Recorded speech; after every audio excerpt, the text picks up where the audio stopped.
Hi అండి. Hello అండి. Welcome to my channel. ఈరోజు నేను క్లాత్ తీసుకొని సోఫా సెట్ కవర్స్ ఎలా స్టిచ్ చేశానో చూపిస్తానండి.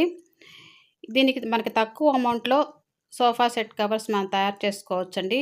బయట ఒక సెట్ కొన్న దాని అమౌంట్‌లో మనం 2 సెట్లు తయారు చేసుకోవచ్చండి. అది ఎలా తయారు చేయాలో చూపిస్తానండి.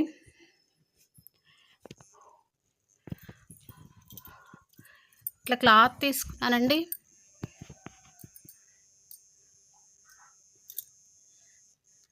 బ్యాక్ సైడ్ ఇలా ఉంటుంది, ఫ్రంట్ ఇలా ఉంటుంది. నేనైతే దీనికి 3 మీటర్స్ క్లాత్ తీసుకున్నానండి. 3 మీటర్స్కి 12 పీసులు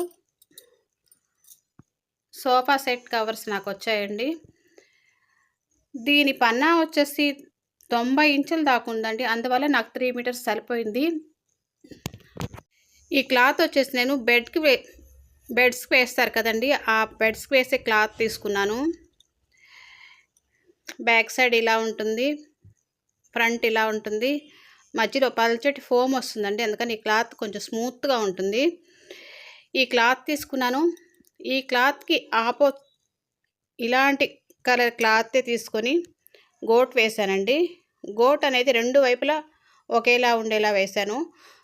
మనము ఎలా అయినా వాడుకోవచ్చండి. రఫ్గా వాడుకోవాలనుకుంటే ఇలా తిప్పి వేసుకోవచ్చు. లేదు క్లాసీగా కావాలి అనుకుంటే ఇలా వేసుకోవచ్చండి. ఇలా రౌండ్ షేప్లో కట్ చేసుకొని గోట్ వేసేసుకుంటే సరిపోతుందండి. ఈ గోటు వేయడం అనేది మిషన్ కుట్టడం వచ్చిన ప్రతి ఒక్కరు వేసుకోవచ్చండి. నేరుగా కుట్టేవాళ్ళు ప్రతి ఒక్కరు వేసుకోవచ్చు. ఈ క్లాత్ తీసుకొని కుట్టుకోవడం వల్ల నాకైతే మనీ సేవ్ అయిందండి. చూసారండి క్లాత్ ఎంత స్మూత్గా ఉందో.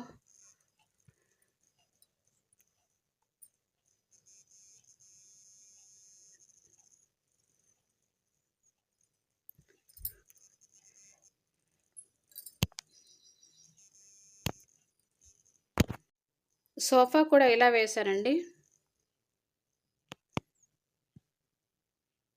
ఇదే టైప్లో కోట్ వేశాను. ఈ ప్రింట్కి మ్యాచ్ అయ్యే విధంగా గోట్ వేశానండి.